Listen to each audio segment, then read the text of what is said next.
नमस्कार बंधुरा डली रंधनशाला सबाइके स्वागत। आज के तुम्हारे साथे शेयर करब दारुण एक तेल छाड़ा बेगुन भाजा रेसिपि।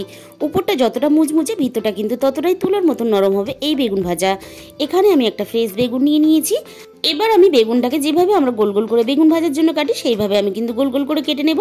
অনেকেই বেগুন ভাজা খেতে পছন্দ করেন না, বেগুনে অনেক বেশি তেল টানে তার জন্য। আর অনেকেই আছেন খুব বেশি কিন্তু রান্নার মধ্যে তেল মশলা পছন্দ করেন না, তারা কিন্তু এই বেগুন ভাজা রেসিপিটা বানিয়ে নিতে পারবেন। বেগুনটা আমি কেটে খুব ভালোভাবে ধুয়ে পরিষ্কার করে নিয়ে এর মধ্যে দিয়ে দিলাম স্বাদ মতো লবণ আর দিয়ে দিলাম অল্প একটু চিনি। অনেক সময় আমাদের মুখের ভিতরটা কিন্তু বেগুন ভাজা খেলে চুলকায়, এইভাবে লবণ আর চিনি দিয়ে মেখে নিলে একটু কিন্তু আর সেটা হবে না।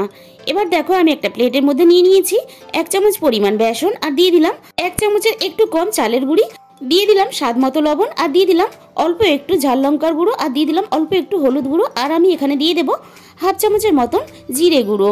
আর এই মশলাটা দেওয়ার কারণে বেগুন ভাজাটা কিন্তু খেতে অনেক বেশি সুন্দর লাগবে। এবার আমি বেগুনটাকে এইভাবে বেসনের মধ্যে কোট করে নিয়ে যতটা সম্ভব কিন্তু বেসন এইভাবে ঝরিয়ে দেব। এরপর কড়াইয়ের মধ্যে আমি সামান্য পরিমাণ তেল ব্রাশ করে নিয়ে একটা পরিষ্কার কাপড় দিয়ে এইভাবে আমি তেলটাকে সম্পূর্ণ মুছে দিয়ে দেখো একে একে আমি বেগুনগুলোকে কড়াইয়ের মধ্যে দিয়ে দেব। আমি এখানে ননস্টিক কড়াই ভাজছি, তোমরা কিন্তু এটাকে তাও বা এমনি নরমাল কড়াতেও এইভাবে ভেজে নিতে পারবে। এবার আমি 5 মিনিটের জন্য ঢাকা দিয়ে দিলাম। 5 মিনিট পরে আমি ঢাকা খুলে দেখো অপর সাইডটা এইভাবে উল্টে দেব। আর দেখতেই পাচ্ছ বেগুনটা কিন্তু দুটো সাইড কতটা সুন্দরভাবে রেডি হয়েছে।